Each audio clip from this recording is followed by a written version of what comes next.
Hello everyone and welcome back to my channel. आज की video के अंदर हम जो टॉपिक करने वाले हैं उसका नाम है टाइम ऑफ सप्लाई। ये बहुत ही इंपॉर्टेंट टॉपिक है आपके एग्जाम्स पॉइंट ऑफ व्यू के हिसाब से, क्योंकि इसके अंदर से प्रैक्टिकल क्वेश्चन काफ़ी अच्छा खासा बन जाता है। देखो, टाइम ऑफ सप्लाई बहुत आराम से डिटेल में एक एक एस्पेक्ट को इसके कवर करेंगे, एक एक करके चीज़ें देखते हैं। देखो, टाइम ऑफ सप्लाई दो चीज़ों की हो सकती है। जैसे कि आपको पता है, सप्लाई दो चीज़ों की हो सकती है। Supply could be of goods end of services. तो टाइम ऑफ सप्लाई भी हम गुड्स की अलग से और सर्विसेज की अलग से देख के चलने वाले हैं। ठीक है, गुड्स और सर्विसेज में भी टैक्सेबिलिटी दो तरीके की हो सकती है, जो कि हमें अच्छे से पता है। एक है आपका फॉरवर्ड चार्ज मैकेनिज्म और एक है आपका रिवर्स चार्ज मैकेनिज्म। तो इस टॉपिक के अंदर हम उन दोनों की दोनों चीजों को भी यहां पर देख के चलने वाले हैं। ठीक है, तो ये सब चीजें यहां पर हमें कवर करनी है। अब टाइम ऑफ सप्लाई का जो प्रैक्टिकल क्वेश्चन आपके सामने आएगा, उसको कंक्लूड करने के लिए आपको क्या क्या चीजें आपके सामने होनी चाहिए। तो सबसे पहली चीज तो आपके पास जो आनी चाहिए वो आएगी आपका कि आपका इनवॉइस। ठीक है, सबसे इंपॉर्टेंट चीज क्या होती है? इनवॉइस। अगर आपको कोई भी, आप मान लो, लेट सपोज कि आप कोई सेकंड हैंड चीज अपनी मार्केट में बेचने जाते हो, आपसे उससे डेट ऑफ परचेज पूछी जाती है, तो आप कहां से देख के बताते हो? You would obviously look for your invoice ना, कि मैंने इस दिन परचेज किया था। इनवॉइस से देख के आपको पता चल जाएगा। तो डेट डिटरमाइन करने के लिए, यानी कि टाइम डिटरमाइन करने के लिए, invoice is a most relevant factor. तो सबसे पहले आपके पास आता है इनवॉइस वाला पॉइंट। ठीक है, इनवॉइस आपको देखना पड़ सकता है। दूसरा, आप एक चीज और क्या चेक कर सकते हो कि आपने अपना गूगल पे खोला, आपने जो भी जहां से पेमेंट की थी आपने वो चीज खोली, और आप चेक कर सकते हो कि भाई मैंने पेमेंट किस दिन करी थी। तो जिस दिन आपने वो पेमेंट करी थी, वो आपको परचेज की टाइम आपको पता रहेगी। तो आप पेमेंट से आप इस चीज को देख सकते हो। तो ये दो इंपॉर्टेंट एस्पेक्ट हैं जिसकी वजह से, जिसके थ्रू हम डिटरमाइन कर सकते हैं किसी भी चीज का टाइम। यानी कि वो जो परचेज है या वो सेल है, वो किस टाइम पे, किस पॉइंट ऑफ टाइम पे हुई थी, उस टाइम क्या रेलिवेंट रेट रहा होगा, जो रेट उस चीज के ऊपर लगेगा।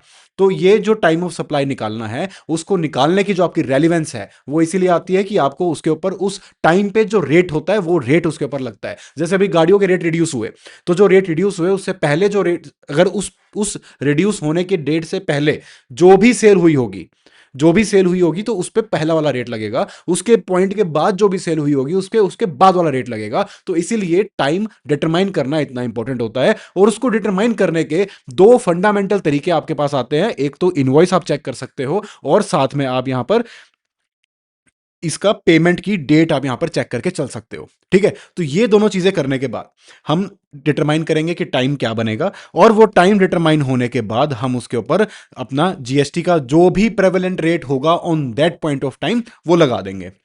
तो भाई देखो, ये है चैप्टर का एक तरह से बेसिक ब्लूप्रिंट कि हमें गुड्स का चेक करना है, हमें सर्विसेज का चेक करना है, हमें फॉरवर्ड चार्ज में देखना है, हमें रिवर्स चार्ज के अंदर देखना है टाइम ऑफ सप्लाई क्या बनने वाला है। तो स्टार्ट करते हैं इस टॉपिक को। सबसे पहले अगर मैं आपसे बात करूं गुड्स की, और मैं बात कर रहा हूं फॉरवर्ड चार्ज मैकेनिज्म की, तो हम बात कर रहे हैं गुड्स की।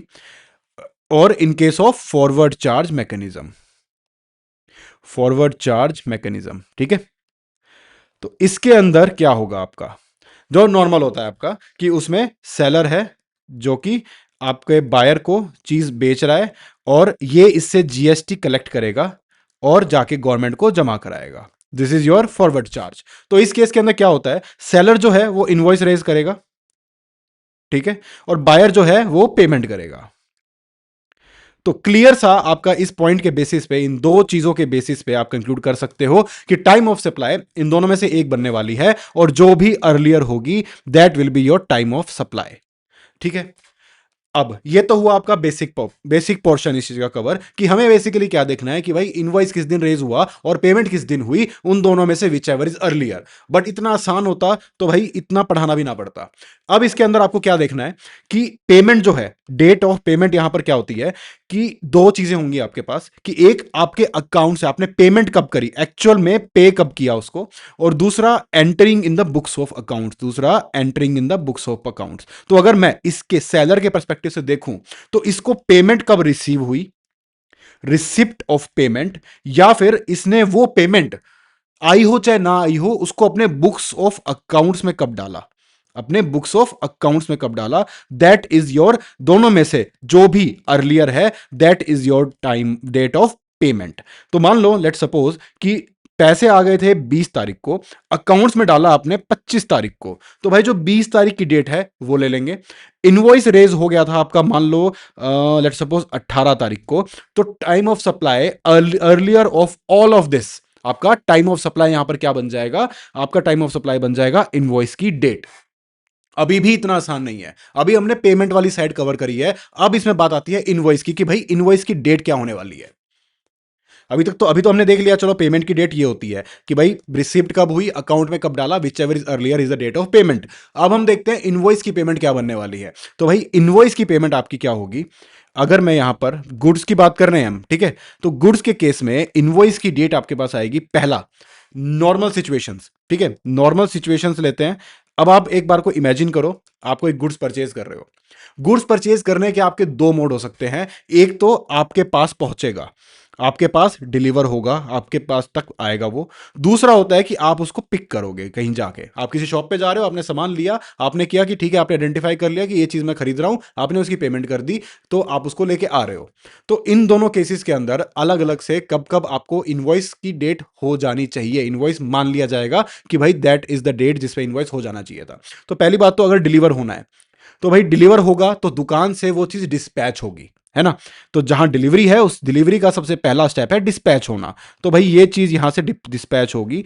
तो डिस्पैच के टाइम पे या उससे पहले कभी भी आपको इनवॉइस रेज हो सकता है, maximum point is dispatch.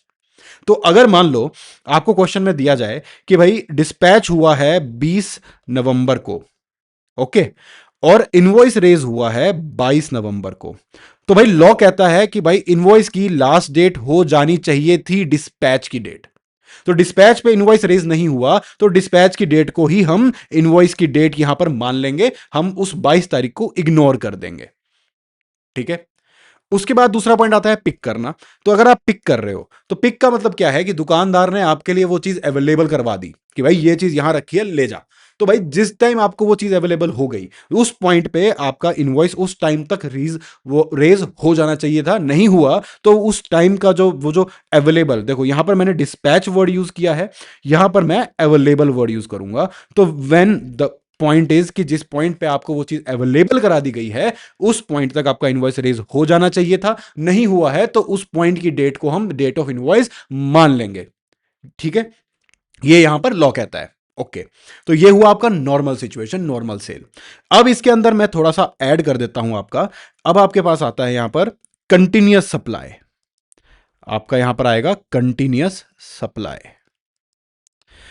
Continuous supply के केस के अंदर क्या होगा आपका कि भाई, अब इसका एग्जांपल देता हूं, मान लो कोई बिल्डिंग बन रही है, ठीक है, एक बिल्डिंग बन रही है, उस बिल्डिंग के अंदर आपके सीमेंट लगता है, ठीक है, लोहा लगता है, आयरन, और जो भी मटेरियल लगता है उसके अंदर। अब ये देखो रेगुलर इसकी होने वाली है, चलो आयरन और मटेरियल बाकी वेरी कर सकता है, बट सीमेंट तो भाई हर चीज को जोड़ने में यूज होगी ना, तो सीमेंट यहां पर रेगुलरली यहां पर आने वाली है। तो वो एक कंटिन्यूअस सप्लाई का अरेंजमेंट कर लेते हैं कि भाई हर महीने इतनी सीमेंट तो हमारी लगेगी ही लगेगी, तो तुम बिना ऑर्डर प्लेस करे पहुंचा देना, ठीक है। ये आपका कंटिन्यूअस सप्लाई ऑफ गुड्स का एग्रीमेंट तैयार हो गया बनके, ठीक है। तो इस केस में अब क्या होने वाला है कि आपका इसकी डीलिंग किस तरीके से होगी कि जितने जो ये है, ये जो कंटिन्यूअस सप्लाई कर रहा है, ये एक पीरियोडिकल स्टेटमेंट भेजेगा कि भाई तुम्हारे पास इतने का माल जा चुका है और इसमें इतना बिल तुम्हारा अब तक हो चुका है, ठीक है। और जो बिल्डिंग का मटेरियल ले रहा है वो यहां पर इसको पेमेंट करेगा, ठीक है। आपके पास दो यहां पर चीजें आ गई। अब आप समझ गए होंगे कि हम क्या करने वाले हैं कि भाई स्टेटमेंट, या तो स्टेटमेंट आए या पेमेंट हो जाए, दोनों में से जो भी चीज अर्लियर है उस चीज को हम उसकी डेट मान के चल लेंगे। अब जैसे फॉर एग्जांपल यहां पर जनवरी, फेब और मार्च, मैं 3 महीने लेता हूं, ठीक है। तीनों महीने यहां पर सेल हो रही है आपकी, ठीक है, तीनों महीने माल जा रहा है ₹1,00,000 का, लेट सपोज, ठीक है, ₹1,00,000 का और ₹1,00,000 का। हर महीने पीरियोडिकल स्टेटमेंट जाती है इसकी आपकी 2 जनवरी को, ठीक है, स्टेटमेंट आ रही है 2 जनवरी, 2 फेब को स्टेटमेंट आ रही है और 2 मार्च को स्टेटमेंट आ रही है, ठीक है। ये डेटा हो गया। तो ये तो पेमेंट का इनका टर्म था, इतने का माल जा रहा है। अब मैं लिखता हूं यहां पर डेट ऑफ पेमेंट। अब पेमेंट क्या हुआ, पहली पेमेंट हुई आपकी 5 जनवरी को 1 लाख रुपए की। दूसरी पेमेंट भाई साहब ने क्या किया, करी आपकी यहां पर 1 फेब को, ये भी 1 लाख रुपए की। और तीसरी पेमेंट यहां पर करी आपकी लेट सपोज 6 मार्च को, और ये भी 1 लाख रुपए की। अब यहां पर अगर आप देख पा रहे हैं तो भाई स्टेटमेंट, पहला पहला पॉइंट लेके चलते हैं। सबसे पहले पहले पॉइंट के अंदर स्टेटमेंट कब आ रही है,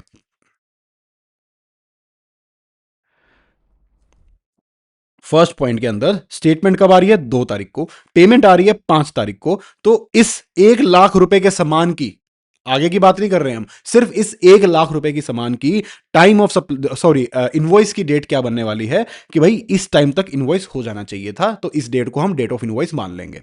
ठीक है। अगले केस के अंदर 2 फेब को स्टेटमेंट आ रही है, पेमेंट 1 फेब को ही हो गई है, तो 1 फेब को इसको हम यहां पर लेके चलेंगे टाइम ऑफ इनवॉइस। ठीक है। उसके बाद यहां पर 1 लाख रुपए की अगेन 2 तारीख को स्टेटमेंट आई और 6 तारीख को पेमेंट आई, तो भाई 2 तारीख को जो स्टेटमेंट की डेट थी that will be your time of invoice. तो इस तरीके से कंटिन्यूअस सप्लाई वाला जो एग्रीमेंट है वो यहां पर काम करता है। आई होप आपको ये एग्जांपल के थ्रू अच्छे से समझ में आ गया हो। नेक्स्ट टॉपिक पे चलते हैं। नेक्स्ट टॉपिक पॉइंट हमारा क्या आता है, पहले अब हमने देखो, अभी तक हमने नॉर्मल देख लिया, हमने कंटिन्यूअस देख लिया। उसके बाद अब हमारा पॉइंट आता है यहां पर आपका sales on approval basis. Sales on approval basis, ये आप मर्केंटाइल लॉ के अंदर, पीछे सीपीटी के अंदर, सॉरी फाउंडेशन के अंदर आप पढ़ के आए हो। ठीक है। इसके अंदर आपका क्या होता है कि आपने कोई चीज सेल करी, ठीक है, सेल करके आपने बायर को कोई चीज दी। अब बायर को एक ऑप्शन दिया जाता है कि भाई इस चीज को तू रख के देख ले, तेरे को सही लगता है, तेरी चीज आगे बिकती है या जो भी होता है, जो भी कंडीशन होती है वो कंडीशन पूरी होती है, तो तू मेरे को बता दियो कि भाई हाँ मैं रख रहा हूं। तो this is sales on return basis. लेकिन इसके अंदर एक कंडीशन ये होती है कि वो टाइम मैक्सिमम 6 मंथ्स का होता है। तो या तो 6 मंथ्स में बायर जो है वो या तो उसको सम्मान वापस करेगा, या फिर उसको वो कैश वापस करेगा, या तो कैश या फिर वो स्टॉक, वो यहां पर ये वापस करके चलेगा। ठीक है, देके चलेगा। नहीं देता है तो छठा महीना जैसे ही खत्म होगा तो मान लिया जाएगा कि सेल हो गई है। तो या तो 6 महीने के अंदर अंदर ये इंसान इंटीमेट कर देगा कि मैंने सामान रख लिया है, या वो पैसा दे देगा। तो जिस टाइम उसने इंटीमेट किया तो सेल नहीं हुई ऑब्वियसली, बट जिस टाइम उसने पैसा दिया तो उस डेट को आपका डेट ऑफ इनवॉइस मान लिया जाएगा। या फिर अगर उसने कुछ भी इंटीमेट नहीं किया, उसने कोई पैसा नहीं दिया, तो जहां 6 महीने खत्म होते हैं that will be your date of invoice, यानी उस टाइम तक इनवॉइस रेज हो जाना चाहिए था। तो भाई ये 3 पॉइंट है। अब देखो, अब आपको 2 काम करने हैं। जैसे ही आपको गुड्स का पॉइंट नजर आए तो उस केस के अंदर सबसे पहली चीज तो आपको देखनी है कि भाई पेमेंट की डेट क्या लूंगा मैं। तो आपने क्वेश्चन के अंदर जो भी डाटा दिया होगा उसमें आपको ढूंढना है, आपको देखना है कि भाई date of crediting in the bank of books of sorry bank account में अंदर, कि बैंक अकाउंट में क्रेडिट होने की डेट क्या है, या फिर बुक्स ऑफ अकाउंट्स में मैंने कब डाल दिया, बुक्स ऑफ अकाउंट में मैंने कब डाल दिया, whichever is earlier that will be my date of payment, और उस डेट को ही लेके मैं आगे कंपेयर करूंगा। तो ये XYZ जो भी आपकी डेट आ गई। ठीक है। उसके बाद सेकंड हम देखेंगे फिर इनवॉइस। इनवॉइस का मैंने आपको ऊपर बता ही दिया कि ये सारे पॉइंट्स हैं, ये नॉर्मल सिचुएशन में आपको ये कंसीडर करना है, कंटिन्यूअस सप्लाई में आपको कौन सी डेट लेनी है, और सेल्स ऑन अप्रूवल बेसिस पे आपको कौन सी डेट लेनी है। तो वो जो भी डेट आपकी आएगी वो आपकी यहां पर आ गई। इन दोनों को कंपेयर करोगे, इनमें से विच एवर इज अर्लियर, इनमें से विच एवर इज अर्लियर जो आएगा दैट विल बी आपका time of supply of goods, which ever is earlier. अब गुड्स की ही बात करें अगर, तो भाई गुड्स के केस के अंदर ही एक और पॉइंट आपका आता है रिवर्स चार्ज मैकेनिज्म के अंदर। तो अगर मैं रिवर्स चार्ज मैकेनिज्म की बात करूं तो इस केस के अंदर आपका जो गुड्स आता है वो कैसे आएगा। तो सबसे पहले तो यहां पर क्या सिचुएशन होती है, ये आपका सेलर है, ये आपका बायर है। ओके। नॉर्मली हमने क्या देखा था, यहां पर हमने क्या देखा था कि बायर जो है, जो सेलर है वो बायर से जीएसटी लेके गवर्नमेंट को जमा कराएगा, दिस इज नॉर्मल। लेकिन इस केस में क्या होता है कि बायर की ही रिस्पॉन्सिबिलिटी होती है अपना जीएसटी जो है गवर्नमेंट को देके चलने का। ठीक है। तो यहां पर पहली बात तो देखो मैं, 2 सर्कमस्टांस हो सकती है। एक तो आरसीएम लग सकता है किस केस में, जहां पर जो बायर है वो रजिस्टर्ड पर्सन है और सेलर जो है वो अनरजिस्टर्ड पर्सन है। तो अगर सेलर अनरजिस्टर्ड पर्सन है तो भाई इनवॉइस वो रेज नहीं कर पाएगा, जीएसटी इनवॉइस वो रेज नहीं कर पाएगा। ठीक है, तो वो रिस्पॉन्सिबिलिटी किसकी होगी? वो होगी रजिस्टर्ड पर्सन की। तो अगर तो देखो, इनवॉइस रेज करने वाला अगर रजिस्टर्ड पर्सन है तो भाई इसके डेट की, जिसके जो इनवॉइस की डेट है, डेट ऑफ इनवॉइस है, वो यहां पर लेके चलेंगे। ठीक है, अगर ऐसा नहीं है, अगर मान लो यही सप्लायर ही आपका रजिस्टर्ड पर्सन है और सप्लायर, लेकिन बस गवर्नमेंट ने बोल रखा है कि भाई ये चीज आरसीएम में लगेगी, तो इनवॉइस ये रेज कर रहा है, तो क्या होने वाला है? तो क्या होगा कि भाई ये इसको गुड्स देगा और ये इसको इनवॉइस भी देगा और ये यहां पर पेमेंट कर रहा है। ठीक है, ये हमारे पास रेलिवेंट फैक्टर्स हो गए। पेमेंट वाला वही ऊपर वाला लेके चलेंगे, इनवॉइस वाला बस आपके पास यहां पर चेंज हो जाएगा। इनवॉइस के अंदर जिस दिन सेलर ने इनवॉइस रेज किया है उसमें आप उस उसके बाद 31st डे लेके चलोगे। 31st डे याद रखना, 30 नहीं जोड़ना है उसमें, 31st, 30+1, 31st डे यहां पर आप लेके चलोगे। उस डेट को आपका टाइम ऑफ वो आपका इनवॉइस की डेट में वो ऐड कर देंगे। तो आपके पास रेलिवेंट फैक्टर्स क्या क्या आ गए? पहला, इनवॉइस की date plus 31st day, invoice की डेट से 31st डे, और दूसरा आपका डेट ऑफ पेमेंट, और यहां पर विच एवर इज अर्लियर आपका आ जाएगा, that will be your time of supply. लेकिन अगर बायर को ही इनवॉइस रेज करना है तो time of supply will be date of invoice. आपका यहां पर ये इजी इस तरीके से हो जाएगा। If buyer require to raise invoice, if buyer required to raise invoice, then date of invoice. तो ये यहां पर इस तरीके से आपकी चीज हो गई है। ठीक है, इसके बाद आगे हम क्या देखेंगे इसमें? रिवर्स चार्ज हमारा हमारा देखो फॉरवर्ड चार्ज हो गया। गुड्स के केस के अंदर हमने देखो अभी तक क्या क्या देखा है। गुड्स की अगर मैं बात करूं तो भाई हमने समझ लिया कि हमारी डेट ऑफ पेमेंट क्या होती है।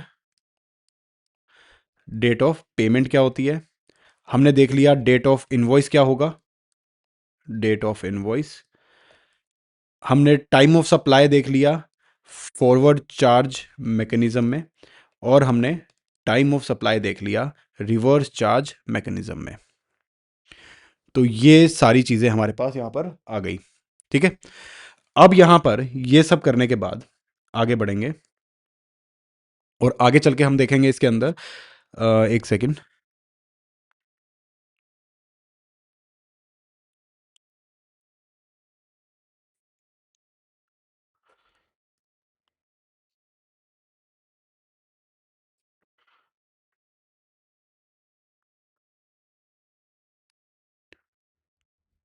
ओके, हाँ, इसके अंदर सॉरी एक पॉइंट और हमारा एडिशनल रह गया है कि ये जो गुड्स का था, ठीक है, तो यहां पर डेट ऑफ रिसिप्ट ऑफ ये जो गुड्स का भी था, 3 पॉइंट हमारे पास यहाँ पर निकले थे आरसीएम के केस के अंदर। आरसीएम के अंदर हमारे पास यहाँ पर 3 पॉइंट थे। यहाँ पर गुड्स गए, यहाँ पर इनवॉइस गया और यहाँ पर पेमेंट आई। ठीक है, तो तीनों का ही फैक्टर यहाँ पर रेलिवेंट रहेगा।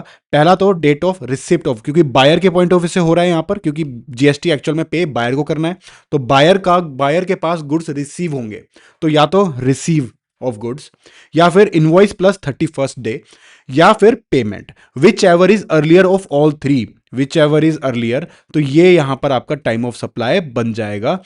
तो यहां पर ये एक एडिशनल पॉइंट है नॉर्मल फॉरवर्ड चार्ज मैकेनिज्म से कि रिसिप्ट ऑफ गुड्स भी यहां पर कंसीडर किए जाएंगे, क्योंकि बायर के परस्पेक्टिव से this is a relevant factor जो कि यहां पर आपको देख के चलना होगा। अगेन मैं अगर रिपीट करूं फिर, तो यहां पर क्या क्या बन गया? तो गुड्स के केस में, इन केस ऑफ आरसीएम, आपको तीन चीजें देखनी है। नॉर्मली रिसिप्ट ऑफ गुड्स या फिर डिलीवर ऑफ गुड्स नहीं देख रहे थे अनलेस आप इनवॉइस की डेट निकाल रहे हो, बट यहां पर टाइम ऑफ सप्लाई निकालने के लिए रिसिप्ट ऑफ गुड्स यहां पर आएगा। Receipt of goods 31st day from date of invoice, from date of invoice, and आपका date of payment, date of payment. तो ये सारी चीजें यहां पर आपकी आ जाएगी, इस तरीके से यहां पर ये चीजें वर्क करेगी। ओके, काफी इजी है, कोई दिक्कत नहीं है अभी तक। आई होप आपको सारी चीजें यहां पर समझ में आ गई हो आरसीएम तक का। तो गुड्स का पॉइंट देखो यहां पर होता है कंप्लीट। अब हम देखते हैं इसके अंदर सर्विसेज के केस के अंदर आप क्या करने वाले हो। तो आ गया भाई सर्विस। मोस्टली मेजरली चीजें यही हैं सारी की सारी, बस उसमें कुछ कुछ पॉइंट एडिशंस हैं जो कि मैं आपको अभी समझा के चलूंगा।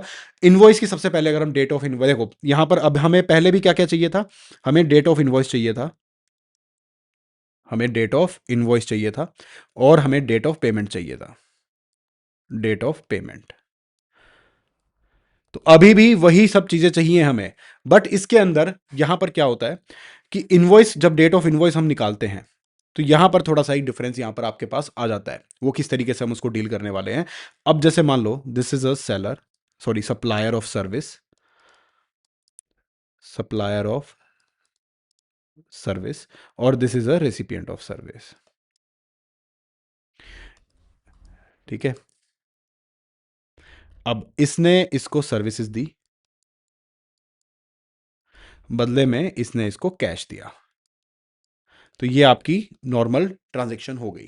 तो भाई सर्विस का भी यहां पर रेलिवेंस है, और यहां पर जो ये पेमेंट हुई है, पेमेंट का भी यहां पर रेलिवेंस है। कैसे है वो ये देखो। तो टाइम ऑफ सप्लाई अब यहां पर क्या बनाएंगे। तो सबसे पहली चीज तो आपको लेना है, डेट ऑफ इनवॉइस तो लेना ही है, डेट ऑफ इनवॉइस तो लेना ही है। लेकिन अगर मान लो जो इनवॉइस है वो अगर आपका 30 days in case of normal services, और 45 days in case of NBFCs या बैंक्स या फाइनेंशियल इंस्टीट्यूशंस, तो इनसे इतने टाइम के अंदर अंदर of provision of service, of provision of service, इसको मैं अलग से लिखता हूं, ऑफ प्रोविजन ऑफ सर्विस। अब देखो इतने टाइम के अंदर अंदर अगर आपका यहां पर इनवॉइस रेज नहीं होता है तो हम date of provision of service ले लेंगे। तो ये सेकंड पॉइंट हो गया आपका।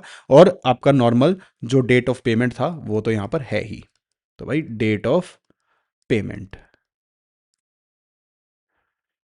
ठीक है, तो ये यहां पर आपके 3 पॉइंट हो गए। इसमें से which ever is lower, which ever is earlier, sorry, which ever is earlier, ये आपका टाइम ऑफ सप्लाई यहां पर बन जाएगा, अर्लियर ऑफ दीज। ठीक है, अगेन देखो इसको समझने की कोशिश करना ध्यान से। सप्लायर ने सर्विसेज प्रोवाइड की और साथ में इनवॉइस रेज किया। अब प्रोविजन ऑफ सर्विस यहां पर क्या होता है कि भाई सर्विसेज, कुछ सर्विसेज ऑन गोइंग भी होती हैं, लंबी भी चलती हैं। लेट सपोज आपने कोई ऐसी चीज ली है जिसमें 10 दिन 15 दिन तक आपके वहां चीजों का काम होना है, तो प्रोविजन ऑफ सर्विस कब हुआ, जब वो 10 15 दिन में आपका जो काम होना था वो कंप्लीट हो गया। तो टेक्निकली उसके 30 दिन के अंदर अंदर इनवॉइस रेज हो जाना चाहिए। अगर ऐसा हो जाता है तो हम डेट ऑफ इनवॉइस ले लेंगे। लेकिन अगर 30 दिन में इनवॉइस रेज नहीं हुआ तो 30th, जो जो जिस दिन प्रोविजन ऑफ सर्विस हुआ था, जिस दिन आपकी ये सर्विस प्रोवाइड की गई थी, प्रोविजन सर्विस हुआ था, उसको हम लेके चलेंगे। और date of payment whichever is earlier, वो तो यहां पर आपका नॉर्मल है ही। सो दिस इज आपका time of supply in case of services. बस ये एडिशनल पॉइंट ऐड हुआ है, एक कंडीशन लग गई है कि इनवॉइस 30 दिन में रेज नहीं हुआ। अब जैसे देखो डेट ऑफ इनवॉइस अगर हमने जो पहले पढ़ा गुड्स में, तो वहां पर तो गुड्स जब डिस्पैच हो रहे तब तो उससे पहले ही जरूरी था, या फिर उससे, या फिर जब मेड अवेलेबल कराई गई तभी जरूरी था। तो वहां पर तो एक नॉर्मल सिचुएशन में इस तरीके से बन जाती है। बट यहां पर क्या है कि भाई सर्विसेज ऑन गोइंग प्रोसेस है, वो एक बार में नहीं दी जाती। आप किसी दुकान पे जाके सर्विस उठा के नहीं लेके आते हो। कभी कभी सर्विसेज ऑन गोइंग भी होती हैं, तो उस चीज में वो सर्विस का प्रोविजन खत्म होने का कभी कभी फिक्स भी नहीं होता कि भाई 10 दिन में खत्म होगा ही होगा, नहीं पता होता। 15 दिन भी लग जाते हैं, 20 दिन भी लग जाते हैं। तो आप एक रिजिड नहीं हो सकते इनवॉइस की डेट को लेके, लेकिन हाँ 30 दिन से ज्यादा भी नहीं जा सकते। तो 30 दिन के अंदर अंदर आपको इनवॉइस रेज करना है। अगर ऐसा है तो डेट ऑफ इनवॉइस आपका ले लेंगे। अगर ऐसा नहीं है तो हम प्रोविजन ऑफ सर्विस की जो डेट है कि जिस दिन वो सर्विस कंप्लीट हुई थी वो लेके चलेंगे। इनवॉइस की डेट को हम कंसीडर नहीं करेंगे इन दैट सिचुएशन। ठीक है, तो बेसिकली होगा क्या कि अगर 30 दिन में इनवॉइस रेज नहीं हुआ है तो डेट ऑफ इनवॉइस इस इक्वेशन से सब्स्टिट्यूट हो जाएगा, हट जाएगा, और इसकी जगह ले लेगा प्रोविजन ऑफ सर्विस। और फिर हम प्रोविजन सर्विस को और डेट ऑफ पेमेंट को कंपेयर करेंगे, विच एवर इज अर्लियर आएगा तो वो टाइम ऑफ सप्लाई बन जाएगा। आई होप आपको ये पॉइंट अच्छे से समझ में आ गया हो। ठीक है, तो यहां तक पॉइंट हो गया। नेक्स्ट पॉइंट हमारा चलते हैं अब हम बात करने वाले हैं इसके अंदर, इसी के अंदर भी रिवर्स चार्ज मैकेनिज्म की। तो भाई यहां पर जब रिवर्स चार्ज मैकेनिज्म आता है तो चीजें किस तरीके से काम करती है, ठीक है। तो भाई देखो, सबसे पहले यहां पर क्या आएगा आपका, रिवर्स चार्ज मैकेनिज्म में अगर यहां पर इस चीज की बात करें तो अगेन वही सप्लायर है और रेसिपिएंट है, ठीक है। सप्लायर ने सर्विस दी, रिसिपिएंट ने पेमेंट करी, ठीक है। जीएसटी की रिस्पॉन्सिबिलिटी रिसिपिएंट की ही है। तो जैसे देखो, हमने गुड्स के केस में पढ़ा था कि 31st डे लिया था, यहां पे हम लेंगे 61st डे, बस यही डिफरेंस है। एनबीएफसी वगैरह के लिए, इनके लिए कोई डिफरेंस नहीं है, सेम लेके चलेंगे। तो यहां पर भी वही आ जाएगा कि भाई डेट ऑफ इनवॉइस से 61st डे और डेट ऑफ पेमेंट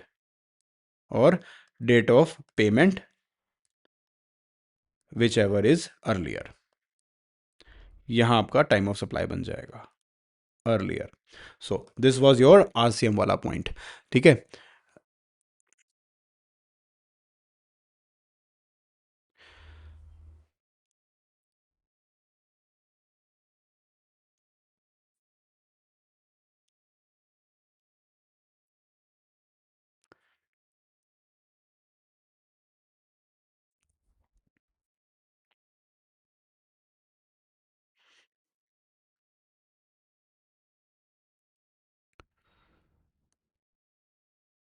ओके, तो यहां पर ये सब पॉइंट हो गए। एक पॉइंट हमारा गुड्स का, एक और मैं आपको बता दूं कि जो अगर आपको क्वेश्चन के अंदर ना कहीं पे देखने को मिल सकता है एडवांस पेमेंट, एडवांस पेमेंट। तो भाई अगर ऐसा कुछ देखने को मिलता है तो भाई एडवांस पेमेंट के केस के अंदर ये होगा आपके पास कि अगर वो एडवांस पेमेंट गुड्स को लेके है तो आप उसको इग्नोर कर दोगे। सर्विस को लेके है तो भाई एडवांस पेमेंट में, क्योंकि देखो गुड्स के अंदर थोड़ा सा ना इनवॉइस का जो है, गुड्स एक तरह से इनवॉइस के साथ ही जाते हैं, बिना इनवॉइस के गुड्स इधर से उधर नहीं होते हैं, ठीक है। तो गुड्स के साथ इस तरीके से याद रखना कि गुड्स के साथ इनवॉइस का होना जरूरी है। तो इनवॉइस से पहले पेमेंट अगर आ रही है, एडवांस अगर आ रहा है, या गुड्स डिलीवर भी नहीं हुए, डिस्पैच भी नहीं हुए, कुछ भी नहीं हुआ, तो उस केस के अंदर यहां पर टाइम ऑफ सप्लाई नहीं बनेगी, एडवांस को इग्नोर कर दिया जाएगा। उस एडवांस, मान लो 10 लाख का सामान था, 10 लाख में से 2 लाख रुपए का एडवांस आ गया, तो वो जो 10 लाख की पूरी सप्लाई है वो तब सप्लाई बनेगी जब उसका इनवॉइस एक्चुअल में रेज होगा, जब गुड्स को बेचा जाएगा, ठीक है। तो ये आपको याद रखना है। लेकिन सर्विस के केस में ऐसा नहीं होता। सर्विस का जो बिजनेस मॉडल ही है वो एडवांस की तरीके से ही वर्क करता है कि आपको किसी से कोई भी सर्विस लेनी है, मान लो आप घर बना रहे हो, आप किसी ठेकेदार से सर्विस ले रहे हो, तो आप उसको कुछ एडवांस देके चलते हो कि भाई ठीक है तू काम शुरू कर, बाकी पेमेंट्स काम के साथ साथ तुझे देते जाएंगे, और काम कंप्लीट होने पे इनवॉइस रेज होता है। तो इसका मतलब ऐसा नहीं है कि पूरे दौरान ही भाई आप उसकी कोई टाइम ऑफ सप्लाई ही नहीं बनाओगे। तो इस केस के अंदर अगर सर्विस में आपको एडवांस रिसीव हो रहा है तो उसका time of supply accordingly same अपने ऊपर वाले फॉर्मूलाज में पुट करके हम निकालेंगे। लेकिन वहीं अगर गुड्स की बात होगी तो एडवांस पेमेंट को आपको इग्नोर करना है, उसको नहीं कंसिडर करना। क्वेश्चंस में ये चीज दी हो सकती है आपको कंफ्यूज करने के लिए, तो यहां पर आपको कंफ्यूज नहीं होना है, ठीक है। तो यहां पर तो ये हुआ आपका नॉर्मल ये सारा पॉइंट, ठीक है। अब इसके अंदर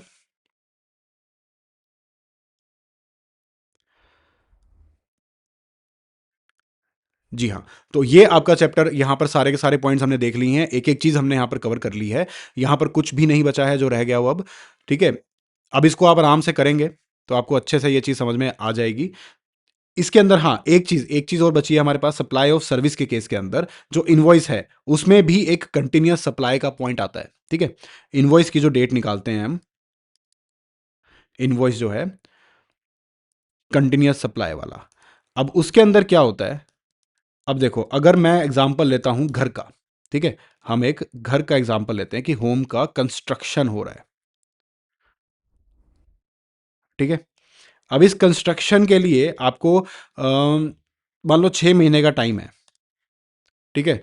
तो यहां पर आप इसको इनवॉइस की डेट जो है वो किस तरीके से यहां पर लेके चलोगे, ठीक है। This is the question of this point कि यहां पर जो डेट ऑफ इनवॉइस है कि भाई पहला मंथ, दूसरा मंथ, तीसरा मंथ, चौथा मंथ, पांचवा मंथ या छठा मंथ, इस तरीके से होता है। एक तो कि आप मंथली पीरियोडिकल पेमेंट करते हो, ठीक है, आपका पहले से ही डेट डिसाइड होती है कि भाई इस टाइम पे ये पीरियोडिकल पेमेंट होने वाली है।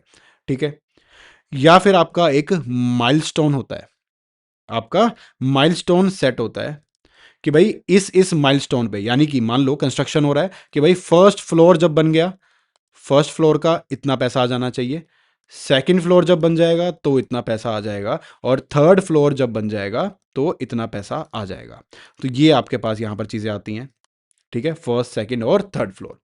तो यहां पर ये बात कहते हैं कि इस केस में टाइम ऑफ सॉरी इनवॉइस की डेट कब तक हो जानी चाहिए। तो देखो ऑब्वियस सी बात है, जो पीरियोडिकल पेमेंट्स आपकी सेट हो रखी हैं उन पीरियोडिकल पेमेंट्स को आप लेके चलोगे, आपका उस टाइम तक मान लो जैसे 1 जनवरी को हर महीने पेमेंट आ जानी चाहिए, तो उस पेमेंट का 1 जनवरी को इनवॉइस रेज हो जाना चाहिए।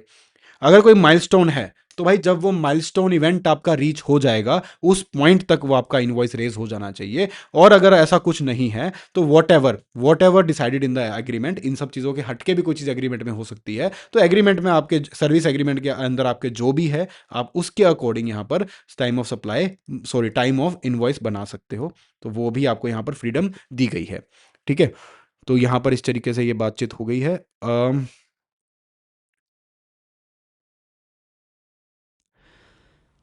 और बाकी हमने जो मेन पॉइंट था वो हमने देख ही लिया कि इनवॉइस जो है प्रोविजन ऑफ सर्विस के 30 दिन के अंदर अंदर रेज हो जाना चाहिए।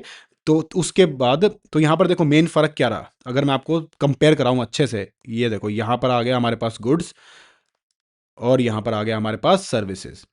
अच्छे से एक एक चीज को कंपेयर करके चलेंगे।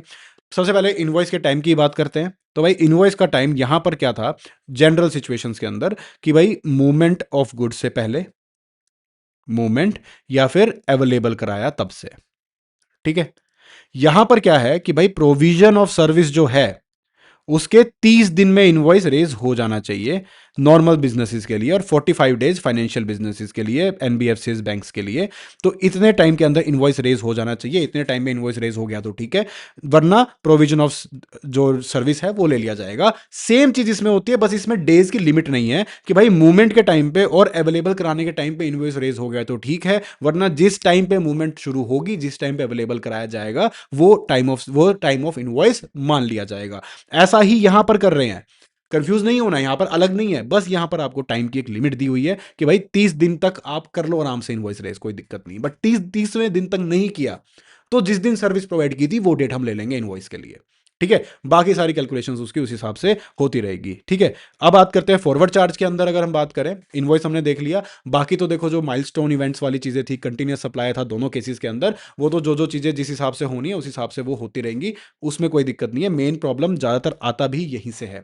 ठीक है, उसके बाद आपका आता है फॉरवर्ड चार्ज। ठीक है, यहां पर फॉरवर्ड चार्ज, तो यहां पर आपका क्या आ जाएगा, एक तो इनवॉइस की डेट या फिर date of payment, whichever is earlier. Same चीज यहां पर है, इनवॉइस, अगर इनवॉइस टाइम पे नहीं हुआ तो प्रोविजन ऑफ सर्विस, और date of payment whichever is earlier. ठीक है, ये तो हो गया फॉरवर्ड चार्ज।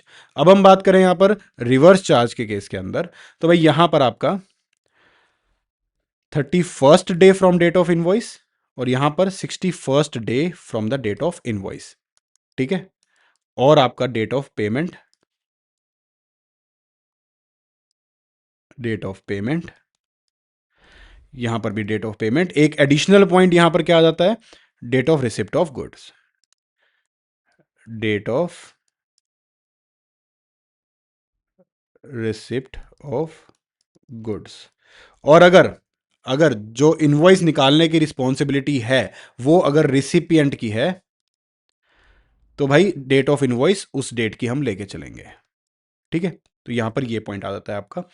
उसके बाद आपका पॉइंट आता है यहां पर, आई गेस यहाँ पर सारी चीजें हो गई। हाँ, ये ही है, देखो ये है पूरे पूरे चैप्टर का आपका नटशेल, कि आपको इनवॉइस का पता होना चाहिए कौन सी डेट आने वाली है, फिर आपको फॉरवर्ड चार्ज का ये क्या प्रोविजन है ये पता होना चाहिए, और यहाँ पर आपका रिवर्स चार्ज के अंदर आपका क्या प्रोविजन है आपको ये पता होना चाहिए।